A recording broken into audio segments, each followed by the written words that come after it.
토트넘이 카라바오컵 32강 경기를 앞두고 엔지 감독 기자회견이 열렸습니다. 아스날에게 패배한 이후에 현재 맹비난이 쏟아지고 있는 상황에서 어쩌면 인터뷰조차 거부하고 싶을 수 있었을 텐데 의외로 엔지 감독은 매우 여유 있는 모습이었습니다. 우선 거친 팬들이 아니라 기자들이기 때문이었을까요?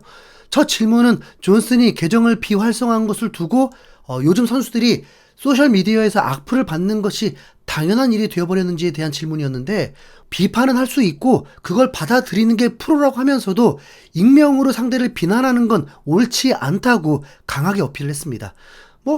당연한 말이죠. 네. 기자는 돌려서 물어보려고 한 것뿐인지 존슨에 대해 경기력이 어떠냐고 직접적으로 묻지 않았던 게 오히려 답답했는데, 엔지 감독은 존슨이 자신감이 떨어져 있는 상태라고 말했고, 하지만 그는 극복하기 위해서 많은 노력을 하고 있다고 했습니다. 자신감이 떨어져서 슈팅을 난사하고 있는 건 아니겠죠? 자신감을 찾아보려고 슈팅 난사하는 건 아니겠죠? 네. 그런데 이게 자신감 문제인지 실력 문제인지 먼저 좀 구분을 할 줄 알아야 하는데, 슈퍼스타들도 슬럼프 기간이 있기도 하니까 그럴 때 있는 거니까. 근데 그게 존슨이 슬럼프다? 자, 라고 한다면 이건 좀 얘기가 다른데요. 네.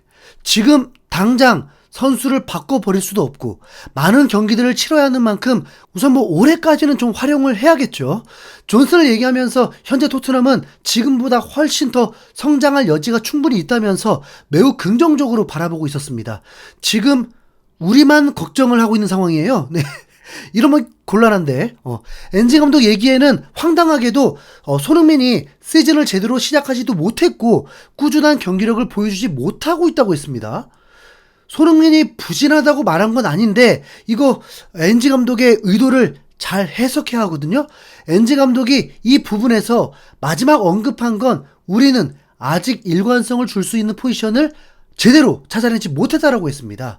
손흥민이 일관성 있는 활약을 하기 위한 포메이션을 제대로 찾아내지 못했다고 한 표현이라면 그건 오히려 좋은 방향으로 흘러가는 것입니다. 손흥민을 스트라이커나 풀백보다 더 안으로 들어와서 활용하면 되니까요. 네. 그런데 오히려 손흥민이 부진해서 그런 거라고 해버리면 이건 좀 문제가 더 심각해지는 것입니다. 본인의 전술적인 문제로 손흥민을 사이드 쪽에 고립시켜버리고 이도저도 안 되는 선수들이 슈팅을 남발하고 있는 거니까요. 현재까지 토트넘은 점유율 전체 1위 팀인데 그럼 정확성 부분에서는 최소 중위권이 될 것입니다. 주도하고 슈팅을 때려도 타겟을 맞추고 있지 못하는 거니까요. 토트넘은 아스날과의 경기에서도 15개 슈팅, 5개 유슈팅이 나왔지만 골을 넣지 못했습니다. 프리킥과 코너킥으로도 10번 이상의 기회가 있었지만 전혀 위력적이지 못했습니다.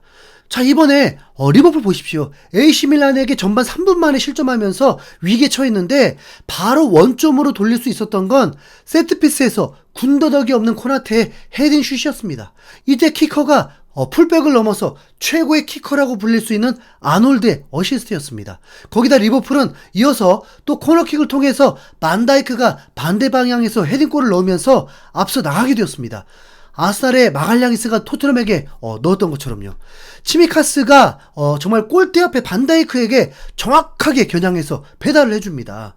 토트넘도 올 시즌 코너킥 골이 하나 있긴 합니다. 에버턴과의 경기에서 메디슨의 코너킥에서 로메로가 헤딩골을 넣었죠. 그런데 그날 경기 코너킥만 12개였습니다. 대부분은 위협적이지 않았습니다. 이기고 있을 때 추가골은 상대가 멘탈이 나가 있다 보면 골은 더 쉽게 나오죠. 하지만 긴박하고 정말 골이 꼭 필요할 때 이런 세트피스 골이 나와줘야 팀이 강해지는데 토트넘은 아직 거기까지 이어지지 못했습니다. 개인적으로 정말 엔지 감독을 두둔하는 건 아니고 지금 토트넘은 무분별한 슈팅 난사, 위협적이지 않은 슈팅, 도대체 누구에게 배달하려고 한 건지 알 수 없는 크로스와 키패스 미스들로 토트넘이 골이 안 나온 것이 문제입니다. 선수들의 책임이 크죠. 네. 엔지 감독의 책임이 크려면 냉정하게 어떤 선수들을 출전시켜야 하는지 잘 정하는 것이 책임일 것입니다. 그런 면에서 선수들의 포지션 문제도 본인도 해결할 과제라고 했으니까 지켜봐야죠. 엔지 감독은 인터뷰에서 100%라고까지 하면서 클루셉스키는 공격형 미드필더에서 성공할 수 있는 선수로 보고 있었습니다. 이는 메디슨과 공존할 수도 있고 경기가 많을 때 서로 나누려고 하는 듯합니다. 어느 자리에 공백이 생겼을 때 이 두 선수를 같이 투입하게 된 거죠. 네, 만약 베스트 11을 넣게 된다면 클루셉스키와 메디슨이 공존이 안 될 것입니다. 레스터 시티전에서는 클루셉스키가 벤치에서 시작했죠. 에버턴전에서는 솔랑케와 벤탄쿠르가 둘 다 문제가 생기면서 메디슨을 벤탄쿠르 자리에 넣으면서 클루셉스키도 같이 출전시켰습니다. 뉴캐슬전에서도 솔랑케가 빠졌죠. 현재 엔지 감독은 4경기 모두 선발 라인업이 변화가 있었습니다. 이제 선수층이 두터워져서 못 느꼈을 것입니다. 그래서 모든 선수들이 100%라고 했을 때 베스트 11이 누구일지 솔직히 저도 모르겠습니다. 미드필더 라인의 베스트가 누구일까요? 비수마, 벤탄쿠르, 메디슨? 비수마, 벤탄쿠르, 클루셉스키? 비수마, 메디슨, 클루셉스키? 비수마, 사르, 메디슨? 비수마, 사르, 클루셉스키? 그리고 공격진에도 베스트가 누구인지 애매합니다. 우선 모두가 손흥민이 왼쪽에 박혀있는 것을 원하지 않죠. 그러려면 전술이 바뀌어야 하는데 엔지 감독이 전술을 바꾸지 않는다면 손흥민이 스트라이커로 가거나 그냥 프리롤로 봐야 합니다. 그리고 진짜 저 오른쪽 윙 자리는 정말 환장하겠네요. 오죽하면 한 축구 팬은 제드 스펜서 어떤 나오까지 하더라고요. 아스날은 사카 반대쪽이 20만 파운드 마르티넬리 그리고 트로사르인데 리버풀은 살라 반대편이 디아즈, 누네즈, 학포인데 맨유는 그래도 맨유보다는 좀 나은 것 같기도 하고요. 네. 클루셉스키의 오른쪽 윙을 그토록 싫어했는데 차라리라고 할 수는 없잖아요. 정말 진짜 에제를 영입 안 한 게 이렇게 더 고통스러울 줄은 몰랐습니다. 맨유는 3부 리그 팀을 상대로 7대 0으로 대승을 거뒀는데 설마 진짜 지금 그거 부러워하고 있는 건 아니죠? 네. 토트넘은 코벤트리를 상대하게 됩니다. 코벤트리는 현재 5경기에서 1승 2무 2패를 기록하면서 14위에 놓여진 팀입니다. 토트넘이 압살을 시키고도 남을 팀이죠. 문제는 코벤트리도 알고 있다는 것입니다. 내려앉아서 경기하고 세트패스로 한 골만 노리자는 작전이 될 게 뻔합니다. 정답을 줬는데도 안 하면 바보죠. 네. 그래서 토트넘이 또 이걸 뚫어낼지 못 뚫어낼지가 장담할 수가 없습니다. 그냥 뻔한 빌드업으로 상대가 기다리고 있으면 진짜 벌써부터 숨 막히네요. 맨유도 반슬리와 경기할 때 3부 리그인데도 15분 동안 찬스를 만들지 못했습니다. 그런데 선제골 과정이 굉장히 인상적입니다.